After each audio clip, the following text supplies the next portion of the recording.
TV Batuíra Portugal. Para lá do amanhã. Na Seara do Bem. Descreve os serviços espirituais desenvolvidos numa casa espírita durante uma reunião pública.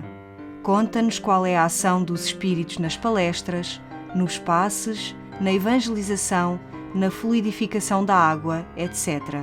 Aconselha-nos a confiar no amparo do mais alto e a dar valor às bênçãos que recebemos.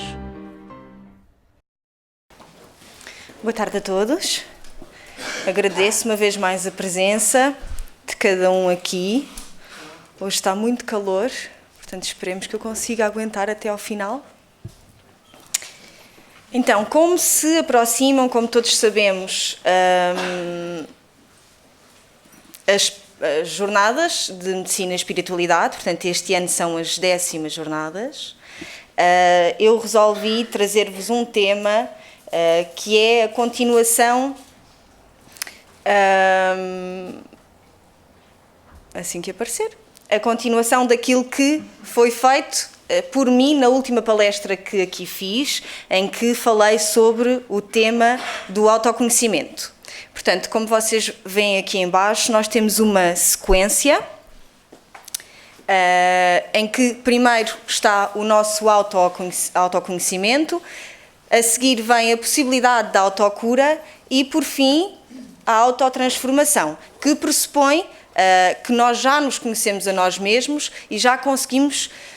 Vamos falar sobre isto hoje, um pouco sobre a autocura, portanto, obviamente que não é simplesmente a capacidade de nos sabermos curar, a autocura envolve muito mais do que isto, não é? Do que não ter doenças físicas por sabermos como tratá-las ou como não tê-las, é um pouco mais do que isso, mas só depois disso é que nós conseguiremos chegar à questão da autotransformação. Talvez seja o tema da próxima palestra, quem sabe, para dar continuidade. E, portanto, falaremos um pouco sobre o tema cura e autocura. Esta palestra é quase toda ela baseada no livro que tem este mesmo nome, Cura e Autocura, do Andrei Moreira, e que está disponível na nossa livraria, se assim o entenderem, e se o quiserem adquirir, eu recomendo porque é realmente muito interessante.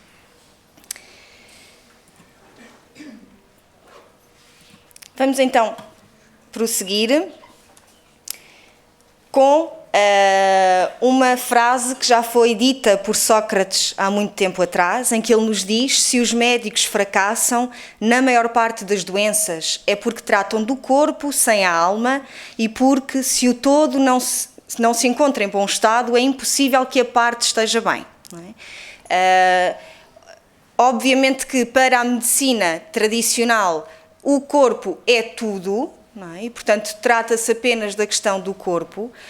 Nós, espíritas, sabemos que o nosso corpo não é nada sem a nossa parte espiritual, não é? Não existe sequer sem ter o espírito por detrás que lhe dá vida e que lhe dá individualidade e, portanto, aquilo que nós retiramos, a conclusão que nós retiramos desta frase é exatamente esta, não é? Como é que é possível nós cuidarmos apenas de uma parte de algo que é um todo, não é? Na realidade, o nosso corpo é apenas uma parte de quem nós somos, não é? Este corpo é uma parte, na realidade nós já tivemos vários e vamos continuar a ter mais ao longo da nossa trajetória e, portanto, o que Sócrates nos diz é que efetivamente é impossível a medicina chegar ao pleno da saúde enquanto fizer o tratamento apenas daquela parte que é o corpo físico. Vamos então agora ver um pouco do que é a saúde na visão da ciência e para isso vamos começar por ver qual é a definição científica para a Organização Mundial de Saúde desta palavra, que é saúde. A definição diz-nos que saúde é o estado completo de bem-estar físico, psíquico e social e não meramente a ausência de doença ou enfermidade. Eu, ao fazer a palestra, retirei logo uma conclusão. Daqui é que nós estamos todos doentes. Porque, na realidade, nenhum de nós, na atual existência, consegue dizer com certeza que está num total bem-estar físico, psíquico e social. não é? Mesmo que nós estejamos bem fisicamente, e isso para nós é aquilo que nós consideramos como sendo a saúde, que na realidade não é, até para a Organização Mundial de Saúde é mais do que o bem-estar físico, mesmo quando nós nos sentimos com saúde fisicamente, temos sempre algum tipo de problema, não é? Nem que seja um problema sentimental, uma preocupação com alguma coisa que está a acontecer na nossa vida, um problema de outra ordem qualquer que não um problema físico, e portanto na realidade isto só significa que nós estamos num estado constante de doença, não é? Ainda que não a doença física como nós a conhecemos, mas efetivamente não estamos com a saúde plena, tal como nos indica a Organização Mundial de Saúde.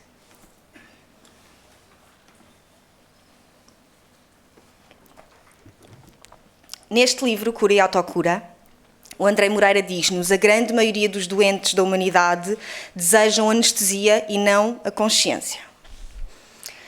Eu fiz questão de colocar esta frase aqui porque eu acho que é efetivamente isto que acontece em todo o lado com todas as pessoas, que é, nós procuramos, não queremos saber ao certo o motivo pelo qual as coisas nos acontecem, não é? Não queremos saber o que é que provocou, neste caso em particular, o que é que provocou a doença, o mal-estar. Não tem que ser obviamente uma doença física, pode ser uma doença psíquica, mas muitas vezes o que nós procuramos é apenas uma mera anestesia. É alguma coisa que nos trate, que nos cure, que nos faça ficar bem fisicamente, e nunca tentamos perceber o que está por detrás desse problema físico e o que é que nós realmente devemos fazer para ultrapassar essa situação. O exemplo que eu aqui trago, eu acho que para mim é o mais óbvio, que é o exemplo do centro espírita. E porquê é que eu digo isto? Porque a maior parte das pessoas, quando vem ao centro espírita, é trazida pela dor, não é? Já vem com problemas, já vem com dificuldades, já trazem muitos obstáculos da sua vida e vêm-se numa situação em que não conseguem ultrapassar de forma alguma e, portanto, recorrem à ajuda de algo no qual nunca acreditaram, nunca pensaram, nunca sequer refletiram. Mas quando cá vêm, o que procuram é exatamente a mesma coisa, que é a anestesia. Na realidade, podem até ser anestesiados de alguma forma no centro espírita, mas também são chamados à responsabilidade, à razão e à necessidade de se fazer a tal autotransformação que vos falei no início, não é? Por mais que alguém entre dentro de um centro espírita e queira sair, digamos que curado, efetivamente vai ter acesso ao conhecimento que o pode levar a essa cura interior, não é? Nunca vai ter acesso a um tratamento físico apenas, do qual não terá qualquer outro tipo de benefício moral dali para diante, não é? Portanto, de alguma forma, aquilo que o Espiritismo nos diz é que nós conseguimos até comandar a nossa própria saúde, não é? Saúde física e moral, mas para isso precisamos de conhecermos a nós mesmos, conhecermos aquilo que nos rodeia e sermos chamados a essa responsabilidade, porque a cura existe realmente e ela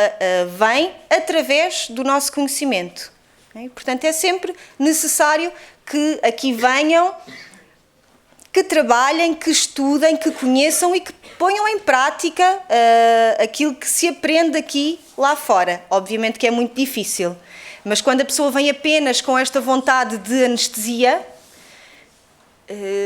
torna-se ainda mais difícil, não é? Do que se vier efetivamente aberta, com uma mentalidade aberta, no sentido de aprender e de conseguir melhorar de alguma forma.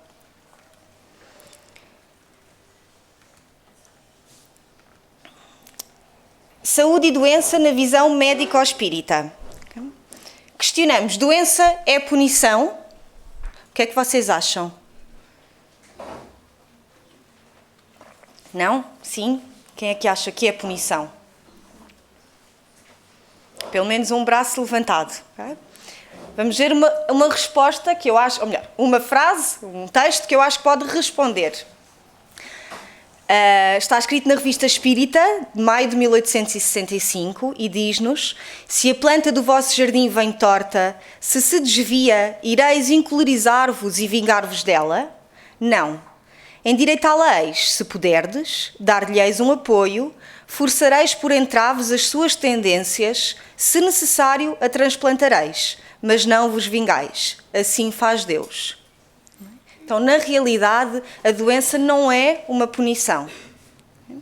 Nós temos tendência a ver como punição. Até os espíritas, não é? Às vezes nós temos algum problema e dizemos isto é porque eu mereci.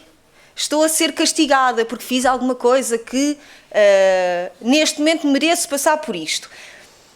A questão é, efetivamente nós fizemos alguma coisa e neste momento é necessário passarmos por esta situação. Mas o que está na base dessa situação não é um castigo, não é uma punição. Não é? Exatamente como aqueles que aqui são pais poderão dizê-lo melhor do que eu, que ainda não sou, mas é exatamente a forma como os pais olham para os seus filhos, não é? No sentido de os endireitar, de lhes transmitir um caminho, uma mensagem que os leve de alguma forma a serem o mais felizes possíveis no futuro e não no sentido apenas de ser prazeroso puni-los de alguma forma.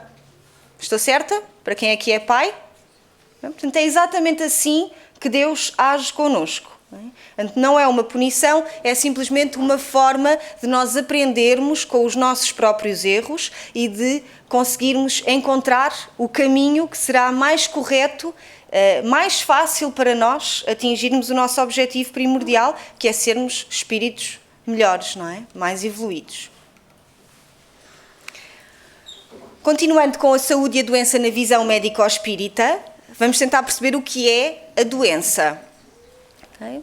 No livro O Homem Sadio é-nos dito: doença não é a perda da compreensão da verdade, é a rebeldia de não querer vivê-la ou de querer ignorá-la. Na realidade, nós olhamos sempre para a doença como uma coisa má, certo? Nós nunca olhamos para a doença como algo que nos pode trazer efetivamente algum tipo de benefício. Até nos pode custar na altura. Custa, obviamente que sim. As doenças que os nossos familiares passam, que os nossos amigos passam, também nos custam a nós e custam-lhes a eles também, não é? Mas a questão de nós não a querermos viver ou queremos ignorar os motivos, as bases daquela doença, não é? São o maior problema. Não é? Porque a partir do momento em que nós conseguimos de alguma forma perceber, não é? Refletir sobre aquela doença, aquele problema de saúde físico, mental, perceber o que ali está por detrás, o que é que podemos fazer para melhorar, não só connosco. Nós passamos por problemas de doença com muitas pessoas ao nosso redor e muitas vezes a maior parte das ações que temos ou dos pensamentos que temos para com as pessoas é um sentimento de pena, não é? De questionamento até, questionamos constantemente, mas o que é que será que ela fez para merecer isto? Porque é que Deus lhe deu este obstáculo tão duro para ultrapassar, não é? Porque é que ela tinha de ter um filho assim, por exemplo? Nós nunca pensamos no motivo real, que pode ser espiritual, pode estar noutras vidas e que é preciso levar em conta para percebermos ao certo esta questão da doença.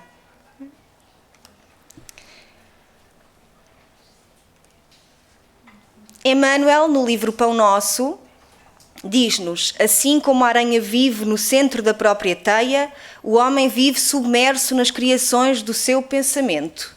Eu volto a chamar a atenção, eu acho que neste momento não há nenhum tema espírita que seja abordado e que não leve o tema do pensamento, porque é efetivamente importante. A aranha constrói a própria teia, que nasce dela, onde se locomove, captura insetos, interage com o ambiente e reside. Da mesma forma, o espírito, pensando, cria e, criando, alimenta-se daquilo que elegeu para a sua vida interior. Isto é realmente muito importante, porque a nossa saúde pode ser afetada pelos pensamentos que nos rodeiam, pelos pensamentos não apenas dos outros para connosco, mas dos pensamentos que nós emitimos para com os outros. É isso que define a faixa vibratória em que nós nos encontramos. E, portanto, voltamos a frisar aqui o quão importante é termos pensamentos elevados, não é? Pensamentos que vão de encontro aos ensinamentos que nós já temos connosco e não que, de certa forma, possam atingir o próximo e que, obviamente, atrairão também pensamentos que nos atingem de alguma forma e que não beneficiam de todo a questão da nossa saúde.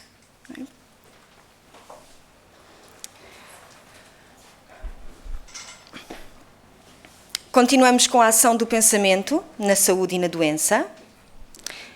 É do livro Cura e Autocura. Quando não virem referência ao livro é porque é exatamente do livro da palestra. Todo o pensamento se manifesta na aura humana como relâmpagos numa tempestade. Mas basta ao espírito pensar fixamente e a criação mental forma-se no campo eletromagnético do ser. Então reparem, todos nós sabemos o que é a aura, certo? Já sabemos também que todos os nossos pensamentos afetam de alguma forma a nós mesmos e ao próximo. Então imaginem que a nossa aura é efetivamente, está de acordo com o tipo de pensamentos que nós emitimos e que nos rodeiam, por assim dizer. E reparem como aqui diz que basta ao espírito pensar fixamente e a criação mental forma-se no campo eletromagnético do ser. Então nós formamos as criações mentais a partir do momento em que pensamos fixamente em algum assunto, em alguma situação. E isto é algo, obviamente, que acontece constantemente, não é? Os nossos pensamentos fixos, quando estamos constantemente presos a determinado pensamento, a determinada situação que ocorreu com alguma pessoa, por norma ficamos muito presos à questão das ofensas, as pessoas que nos ofendem, a situação que gerou aquela ofensa e, portanto, estamos sempre a criar, a fazer estas criações mentais que de alguma forma atingem o outro e que também não nos proporcionam o bem-estar pretendido. É difícil, obviamente que é difícil de sair deste campo, mas é uma questão de tentativa. E muitas vezes nós nem sequer tentamos sair dessa fixação, desse pensamento fixo. Nós mantemos-nos lá constantemente, queremos é falar sobre o assunto, abordar o assunto, falo com este, depois vou àquele, digo, acrescento, conto mais um ponto, peço opinião, quando na realidade o ideal eventualmente será nós sairmos, não é, dessa faixa e tentarmos pensar noutras coisas que nos façam melhor.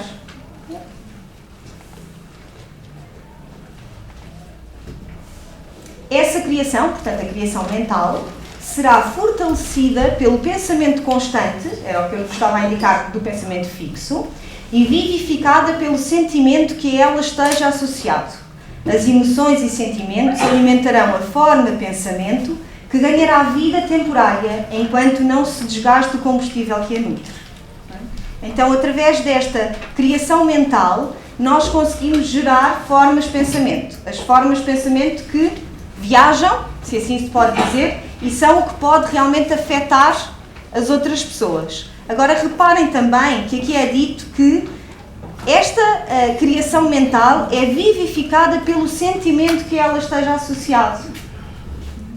Então pensem nisto pelo lado positivo, que é a possibilidade de nós pensarmos em algo, em alguém, em alguma situação, mas com um sentimento positivo. Estou-me a lembrar, por exemplo, amanhã nas nossas eleições. Que é nós pensarmos nesta situação, não o que é que vai ser agora, se ganha este, se ganha aquele, o que é que vai acontecer, mas pensarmos de forma positiva, que ganhe efetivamente aquele que pode trazer alguma coisa de melhor para o nosso país, não é? Que possa dar continuidade à evolução do nosso país e, consequentemente, da população que aqui está. Não é? Eu imagino a quantidade de formas de pensamento recebidas pelos políticos deste país. Não é? Então reparem na proteção que essas pessoas têm de ter, porque efetivamente há muita gente com pensamentos fixos sobre elas, não é? Principalmente nesta altura. Então reparem como seria bom se nós tivéssemos este tipo de pensamentos sobre toda a gente, mas no sentido positivo e construtivo.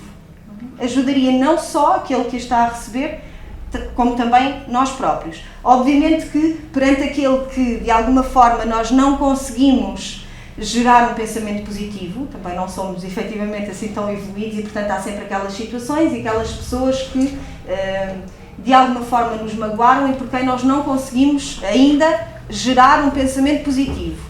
Mas então tentemos não gerar um pensamento negativo, não é? Não fixar ideia negativa contra aquela pessoa, não é?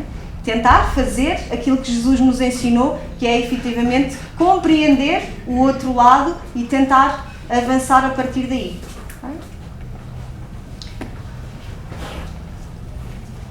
Vemos também a questão das correntes mentais. André Luiz já nos disse nos domínios da mediunidade, onde há pensamento, há correntes mentais, e onde há correntes mentais existe associação.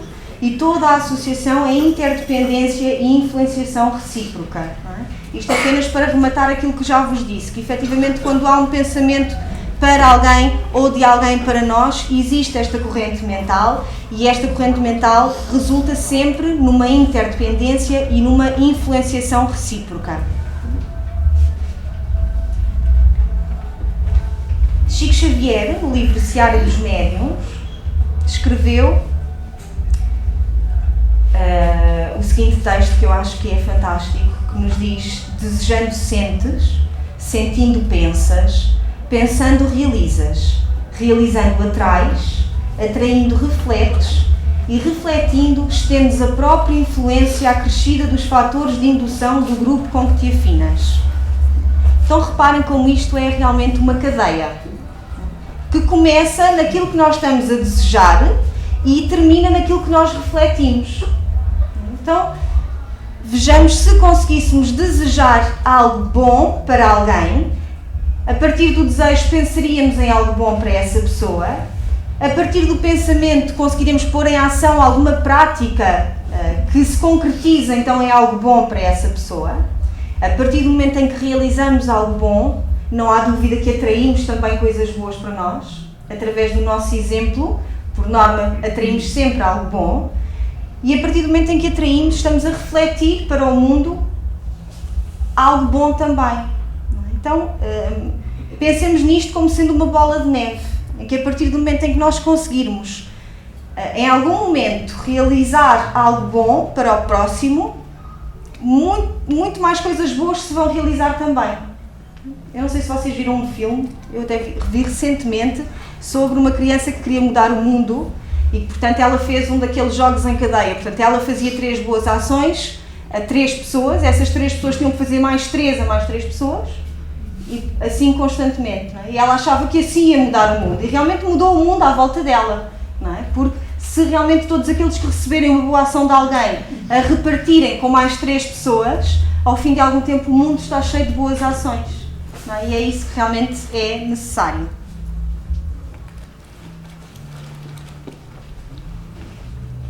Passamos ao tema Educação para a Saúde.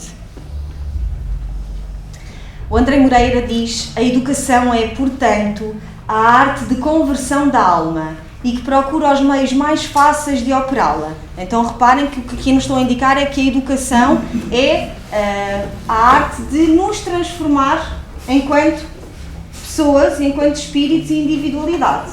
É para isto que serve efetivamente a educação. No entanto, ele continua dizendo, ela não consiste em dar a vista ao órgão da alma, pois que este já o possui. Mas como ele está mal disposto e não olha para onde deveria, a educação se esforça por levá-lo à boa direção. Então, na realidade, nós já temos dentro de nós tudo o que é necessário para a nossa evolução. Para sermos pessoas melhores e espíritos melhores. Simplesmente somos teimosos e orgulhosos e, portanto, não conseguimos que as nossas ações reflitam aquilo que nós já temos dentro de cada um e que nos poderia levar a sermos mais evoluídos. E que há de levar com certeza, demorará efetivamente o seu tempo. Mas o que aqui o André nos diz é que a educação serve exatamente para, de alguma forma, nos dar a orientação necessária ao nosso caminho. Então, a educação para a saúde também existe. Quando nós falamos na educação para a saúde, não é apenas os avanços médicos a nível da medicina tradicional, trata-se também dos avanços da saúde vista do ponto de vista global. Como falámos inicialmente, é uma saúde integral que engloba a parte espiritual também e não apenas a parte material, corporal do nosso físico. Reparem nesta frase, apenas o doente convertido em médico de si mesmo atinge a cura positiva. Então não vale a pena alguém tentar curar-nos se nós não quisermos ser curados, não é? Como se costuma dizer. Para a conquista da saúde, o espiritismo não apresenta regras exteriores, mas estimula as criaturas no exercício da prece sincera, na prática do bem, na vigilância de pensamentos, palavras e ações, para que expressem o ideal de renovação e crescimento que o ser almeja, bem como o estudo que o liberte da prisão da caverna. Vamos por partes. Quando vos disse ao início que a questão da autocura não serviria apenas para nós nos curarmos a nós próprios, não é apenas uma questão de se fazer algo que permite a cura do corpo físico. O que o Espiritismo nos diz é que nós conseguimos estimular o exercício da prece, da prática no bem, da vigilância dos nossos pensamentos, palavras e ações, e a partir daí conseguiremos então estimular o nosso próprio crescimento individual e também vem por acréscimo a questão da saúde.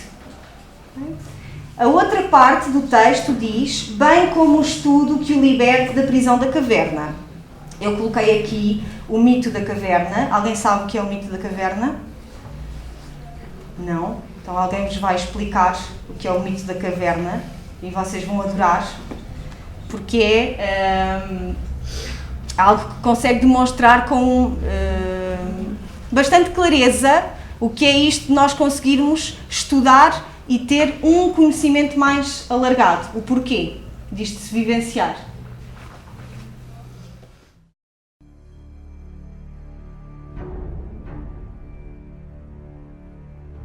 Imagine prisioneiros que passam as suas vidas inteiras amarrados em uma caverna. Foram amarrados de forma que não conseguem olhar para trás, apenas para a parede em sua frente. Em suas costas está uma fogueira, e entre eles e a fogueira há um caminho. Imagine que diariamente uma variedade de objetos passam pelo caminho.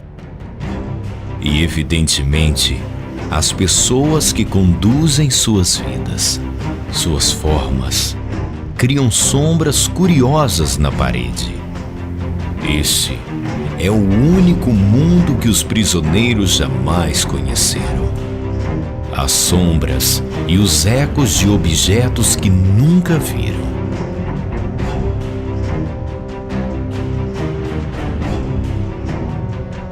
Agora, imagine que um dos prisioneiros é libertado. Depois de algum tempo, se adaptando à forte luz, o prisioneiro libertado irá começar a vivenciar o mundo pela primeira vez.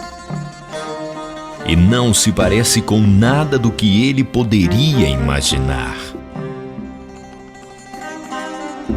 Com sua nova percepção sobre o mundo, o homem evidentemente quer voltar e compartilhar suas incríveis descobertas com seus antigos amigos. Mas os prisioneiros não conseguem reconhecer o seu próprio amigo. Ele se parece como todas as coisas. Sua voz é um eco distorcido e seu corpo uma sombra grotesca. Eles não conseguem entender sua fantástica história sobre o mundo fora da caverna. Para eles, isto nunca existirá. Mas isto evidentemente não torna o mundo fora da caverna menos real. Toda a gente percebeu o mito da caverna? Isto é uma das comparações que eu mais frequentemente uso com a questão, por exemplo, das pessoas que seguem a doutrina espírita. Muitas vezes nós falamos com alguém sobre o que é a doutrina espírita e o mais normal é as pessoas darem 3 passos para trás e dizerem: coitadinha, está louca. Não é? Então, acontece realmente que nós poderemos estar nesta altura num patamar em que nos é possível compreender algumas coisas, não quer dizer que todos aqueles que nos rodeiam e por quem nós nutrimos algum tipo de sentimento e, portanto, quereríamos também que eles compreendessem da mesma forma que nós, não quer dizer que eles estejam na mesma situação, não é? E que lhes seja possível, de alguma forma, compreender. Não é? Há quem já não recuso por completo, o que eu acredito para alguns aqui seja, tanto como eu, já uma vitória até certo ponto, não é? Não recusar por completo já é uma vitória, não é? Mas efetivamente cada um tem a sua forma de aceitar. O que nos conduz a esta possibilidade de ver o mundo lá fora que existe é realmente o estudo. E daí nos ser dito que nós precisamos desse estudo e desse conhecimento para alargar os nossos horizontes, para fazermos perguntas, não é? Para questionarmos tudo e todos e para as coisas fazerem sentido dentro de nós e dessa forma encontrarmos as respostas que nos ajudam a seguir e a avançar um pouco mais. Voltamos à questão da doença.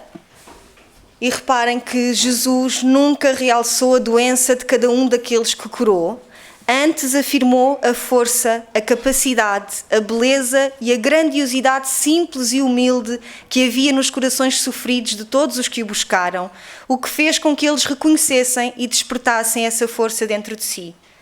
Então, isto é realmente importante, é quando nós estamos ao pé de alguém que está a passar por uma situação difícil, que pode também envolver doença, mas não é só isto. Há muitas outras situações onde nós podemos agir assim, e assim no sentido de não reforçar aquela situação negativa, de ver um lado positivo, de ver algo à frente.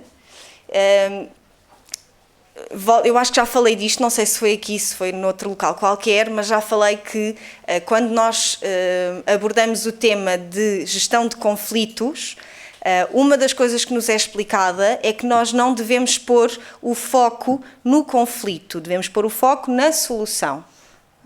Aí está a grande diferença. Até nos nossos pequenos problemas de trabalho ou mesmo com a família, a maior parte das vezes existe um conflito e nós estamos focados em saber quem é que teve a culpa. Quem é que gerou aquela situação, quem é que esteve na base, como é que foi feito, não é? Em julgar a pessoa, nunca se foca na solução e o que é que pode ser feito para dali para a frente não voltar a acontecer a mesma coisa. E isto nós podemos e devemos ajuizar-nos até a nós próprios, nas nossas situações, nos nossos problemas. Obviamente que não devemos esquecer aquilo que ocorreu. Se foi algo que nos trouxe algum tipo de prejuízo, não é? Tem que ser analisado, mas a questão é o foco. Onde é que nós temos o foco? Vamos estar constantemente a martirizar-nos pelaquela situação, a pensar na origem da situação, no problema em si, ou vamos focar-nos na solução, que é aquilo que nos pode trazer melhorias. Também na questão da saúde é exatamente assim. Nós pensarmos naquilo que pode ser feito para aliviar o sofrimento daquela pessoa ou o meu próprio sofrimento, mas sempre no sentido positivo e de solução. Okay? E não a questão da mártira, porquê que me aconteceu, porquê que eu estou a passar por isto. Okay?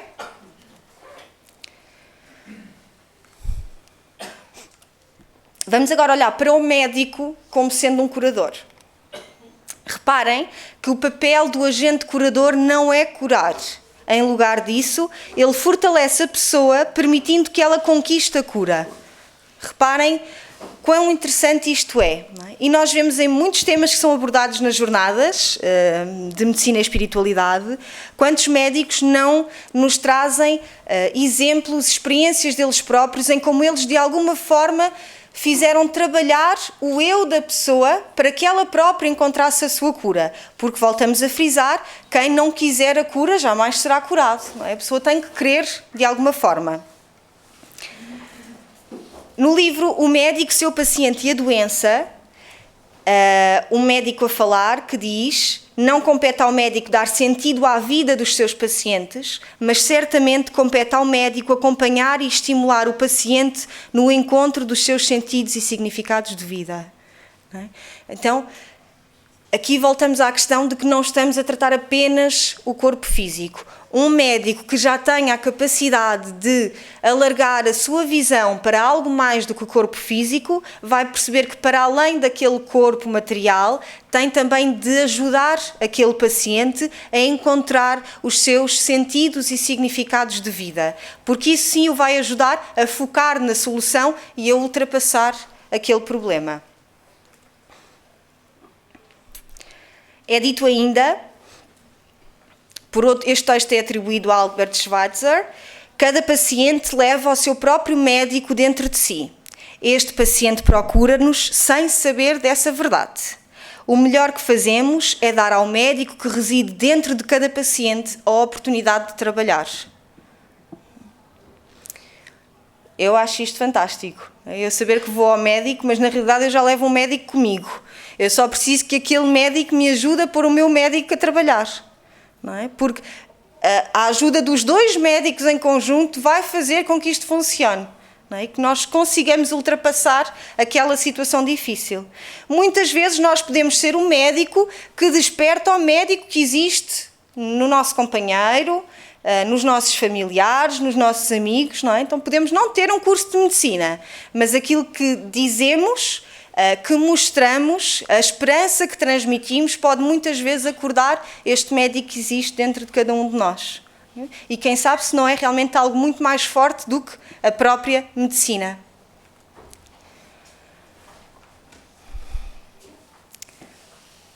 No livro Curar, Curar-se, um outro médico diz-nos: para mim, o cerne do trabalho terapêutico consiste em ensinar as pessoas a sentirem e a expressarem o amor. E isso, descobri, depende da minha capacidade de amá-las e de demonstrar-lhes que são dignas de ser amadas. Isto é um médico com uma visão já muito à frente, não é? Então ele já sabe que para conseguir obter algo para aquele paciente, ele tem primeiro e antes de mais que amar aquele paciente, não é? E de alguma forma mostrar-lhe que ele deve ser amado e que se deve amar também a ele próprio. Porque na realidade o amor é também uma forma de cura.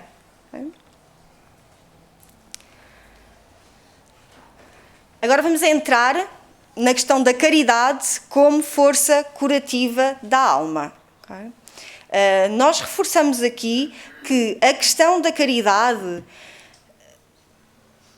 obviamente que faz falta que nós pratiquemos a caridade e faz falta ao próximo que nós a pratiquemos.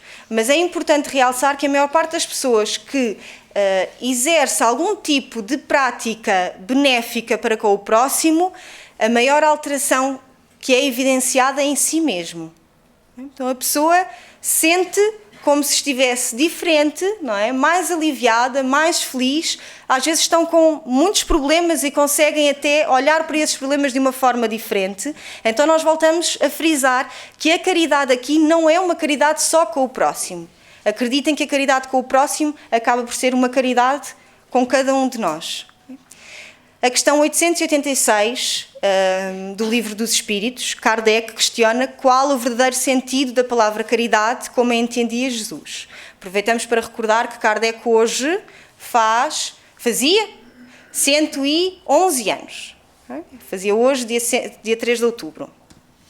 A resposta a esta questão é benevolência para com todos, indulgência para com as imperfeições dos outros, perdão das ofensas. E eu trouxe-vos isto para nós conseguirmos perceber que a caridade atua como uma força curativa da nossa alma. Não é? Então nós temos que saber como é isso de praticar a caridade.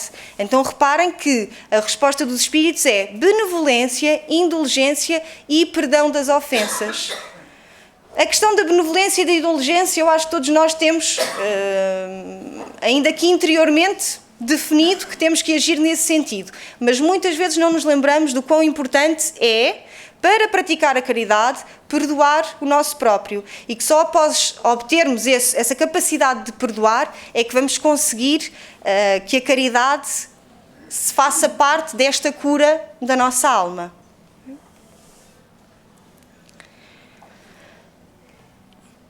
Questão 642. Basta não fazer o mal para ser agradável a Deus e assegurar um futuro melhor? Esta é das questões, ou melhor, as respostas, que implicam maior responsabilidade para todos aqueles que conhecem e de alguma forma vivenciam a doutrina espírita. A questão é não. É preciso fazer o bem no limite das suas forças, porque cada um responderá por todo o mal que resulte do bem que não tiver feito.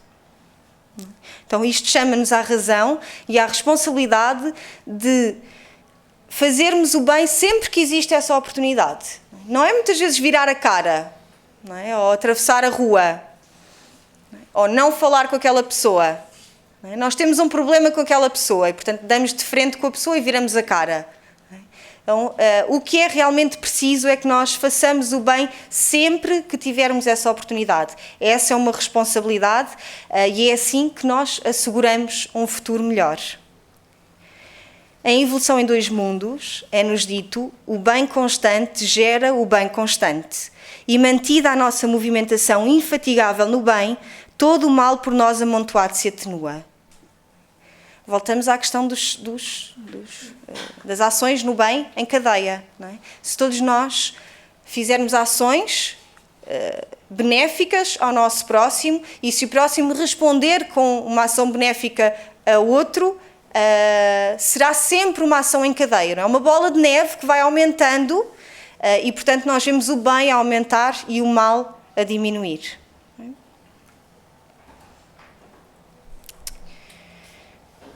Vamos entrar agora na questão que vos falei há pouco, que é o perdão como um caminho para a cura integral. Então não vale a pena nós acharmos que conseguimos estar bem de saúde, bem connosco, fisicamente e espiritualmente, se não conseguirmos acionar a questão do perdão. A questão é como é que nós vamos perdoar. Já alguém pensou nisto? Como é que se perdoa? Não. Por norma nem sequer pomos a hipótese, não é? De perdoar, quanto mais pensar como é que vamos perdoar, não é? Então aqui são-nos trazidos 3 pontos-chave para nós exercitarmos o perdão. Okay? Os 3 pontos são, primeiro, a decisão, depois a atitude e a ação e, por último, o processo. Okay? Olhando para o primeiro ponto, que é a decisão. Porquê é que é importante a decisão? Porque trata-se de decidir pela paz. Este foi o argumento que foi dado no livro, que eu achei fantástico, porque realmente se nós queremos a paz e se queremos algo melhor para as nossas vidas, nós temos que decidir de acordo com o que nos vai trazer paz, que é efetivamente a questão do perdão. Nós sabemos perdoar todos aqueles que nos rodeiam e até perdoar a nós próprios pelos erros que também cometemos constantemente. O segundo ponto, eu adoro trazer-vos estas imagens, porque eu acho que isto faz todo o sentido, é nós acharmos que não é impossível. Apaga a parte do e ponham só o possível, porque é realmente possível. O segundo ponto é a atitude e a ação. Então nós primeiro decidimos que queremos perdoar. Não basta ficar pela decisão, não é? Então a decisão tem que resultar numa mudança de atitude que se precisa de concretizar em atos para ser validada. Não é? Então primeiro nós decidimos, a partir daí tem que existir uma mudança da nossa atitude e essa mudança tem que resultar em atos que realmente resultem também numa mudança no sentido de querermos perdoar alguém. Os nossos atos têm que ir de acordo com a nossa decisão. A terceira é a questão do processo. Okay? Isto para quê? Para nós sabermos que o perdão é fruto do tempo, do metabolismo da experiência. Não é? Então não vale a pena nós acharmos que conseguimos perdoar uma pessoa, esquecer aquela situação de um momento para o outro. Há situações que podem realmente ser difíceis e, portanto, o que aqui nos é dito é que é tudo uma questão de processo, não é? De tempo. Mas primeiro temos que passar pela decisão e tem que haver uma mudança de atitudes. A partir daí é tempo. E o tempo traz melhorias nesse sentido. Esta imagem demonstra o quão necessário é reconstruir o nosso coração. Muitas vezes o problema das doenças físicas, das doenças espirituais, está nos nossos sentimentos. Então, aprendamos também nós a reconstruir o nosso coração. André Luiz, em Aulas de Vida, diz-nos: usa a paciência e o perdão infatigavelmente. Todos nós temos sido caridosamente tolerados pela bondade divina milhões de vezes. E conservar o coração no vinagre da intolerância é provocar a própria queda na morte inútil. Então, reparemos que, como aqui é dito, todos nós já fomos perdoados milhares de vezes. Todos nós erramos constantemente e mesmo assim já vimos que não existe punição e, portanto, somos perdoados constantemente. E, portanto, por que não nós fazermos também um esforço no sentido de perdoar aqueles que nos rodeiam?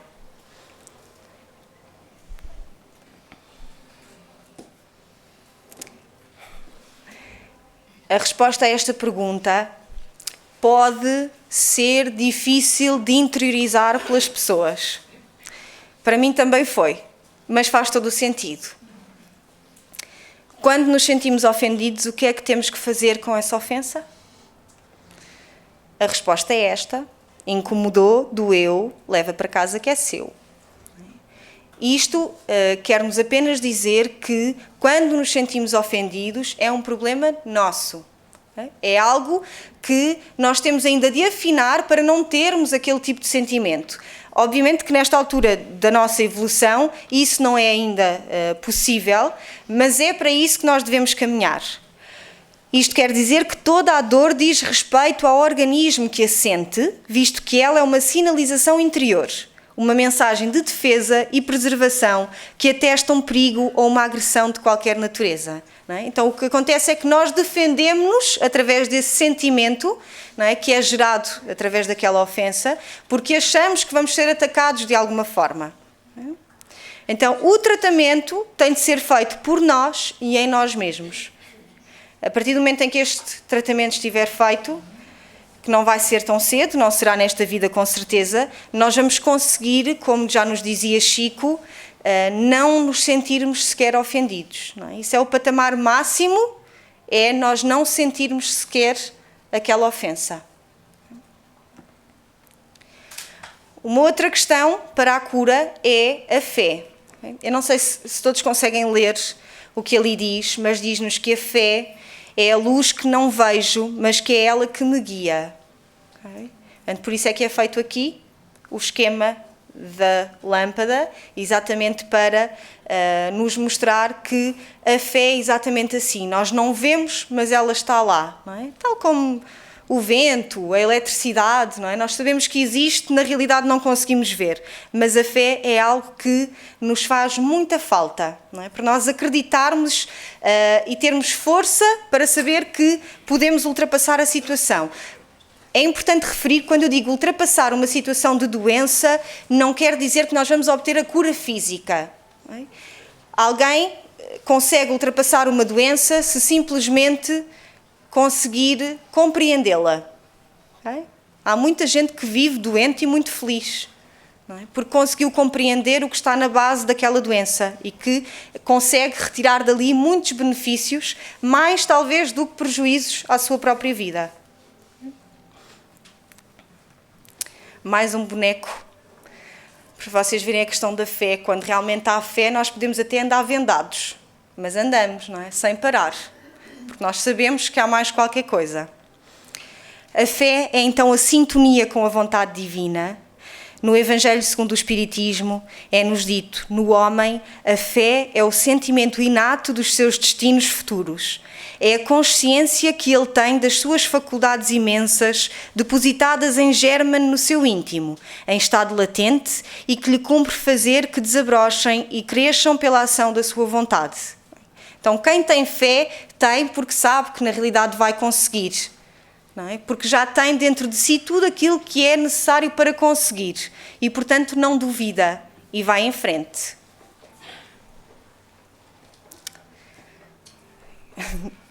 Eu adoro esta imagem. E isto é realmente ter fé. Nós nem olhamos, nós sabemos que algo nos vai amparar.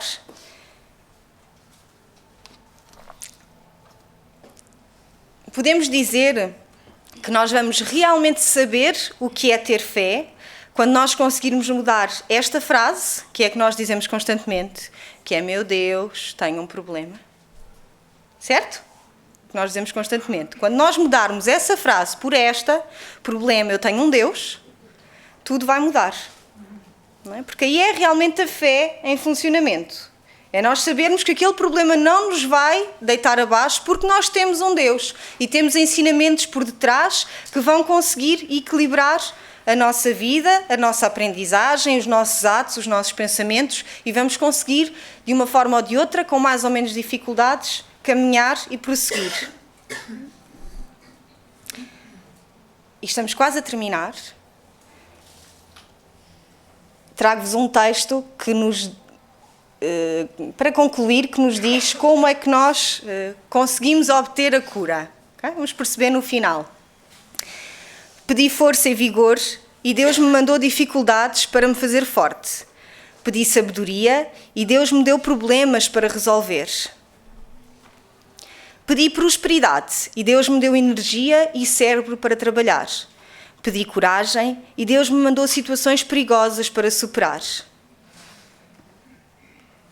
Pedi amor e Deus me mandou pessoas com problemas para eu ajudar. Pedi favores e Deus me deu oportunidades. Não recebi nada do que queria, recebi tudo o que precisava. As minhas preces foram atendidas. Então é isto que nós devemos concluir desta palestra.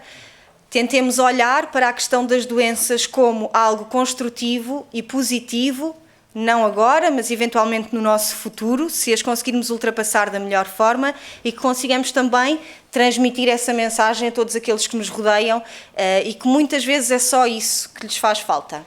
Obrigada a todos e um resto de bom fim de semana.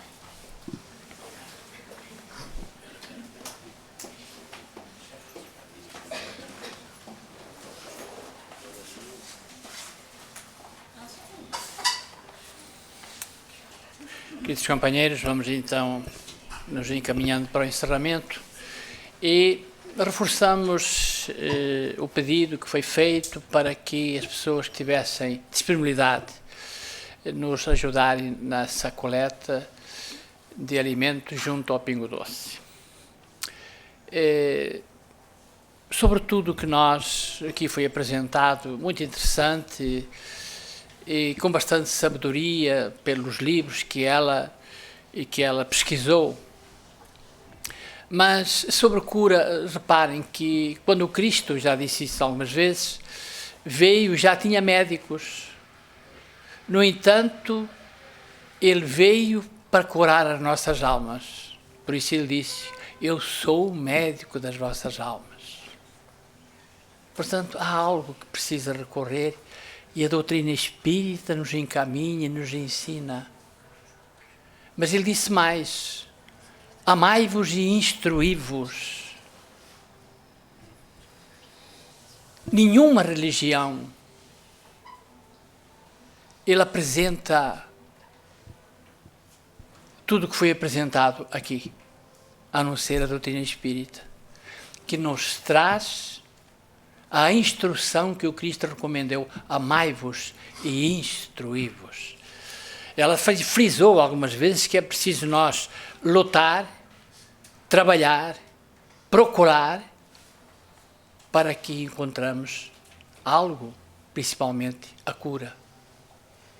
E são os médicos que nos dizem, e nós 2 a 15 dias teremos 12 médicos no nosso evento, e outras vezes eles dizem que se deparam não com doenças, mas com doentes. Há uma diferença muito grande. Os médicos se deparam não com doença, mas com doentes. E receitam algo, porque senão dizem que o médico não é competente, não é? E não saem satisfeitos. É isso que acontece. Mas a cura ela é espiritual, é do espírito. E é o que a doutrina vem trazendo para a humanidade, interpretando tudo aquilo que o Cristo nos traçou há 2000 anos. E que nós ainda não conseguimos seguir. Até mesmo na primeira revelação de Moisés, os 10 mandamentos. E o primeiro mandamento, qual é? Não matarás. E o que acontece? Por isso, há um grande caminho que nós devemos seguir. E o conhecimento está aí. Amai-vos e instruí-vos. Essa instrução, ela não trouxe a capa do livro, que seria mais visível para todos vocês, mas trouxe o nome. E isso é realmente importante, porque está algo escrito, os Espíritos se preocuparam em trazer todos esses ensinamentos para todos nós, e é uma realidade. E aqueles que estão na doutrina, que militam há muitos anos, têm contacto com dois mundos, isso é uma realidade.